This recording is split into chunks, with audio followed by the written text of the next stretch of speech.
ৰাইজসকল, আহোম যুগৰ শিল্পকলাই আমাক এজন অসমীয়া হিচাপে গৌৰৱান্বিত কৰে। আজি ঘনশ্যাম দৌললৈ আহিছিলোঁ। এই দৌলটো ঘনশ্যাম দৌল বা নাতিগোসাঁই দৌল হিচাপে জনা যায়।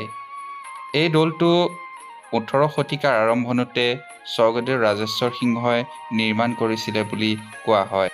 কাৰোবাৰ মতে ই হ'ল ৰুদ্ৰসিংহই কোচবিহাৰৰ পৰা অনা ঘনশ্যাম খনিকৰৰ ঘৰ, যি ৰংপুৰ নিৰ্মাণ কৰিছিল। আন কোনোবা কিতাপৰ মতে পৰ্বতীয়া গোসাঁইৰ নাতিনীয়েকৰ বাবে ৰাজেশ্বৰ সিংহই এই দৌলটো নিৰ্মাণ কৰিছিল। বাৰু যি কি নহওক, এই দৌল জয়সাগৰ পুখুৰীৰ পশ্চিম পাৰত আৰু দেৱীদৌলৰ দক্ষিণ ফালে অৱস্থিত। কেতিয়াবা শিৱসাগৰলৈ আহিলে এই দৌলত নোসোমোৱাকৈ নাযাব ৰাইজ। আৰু ভিডিঅ'টো যদি ভাল পাইছে তেনেহ'লে মোৰ চেনেলটো ছাবস্ক্ৰাইব কৰিব ৰাইজ। নমস্কাৰ।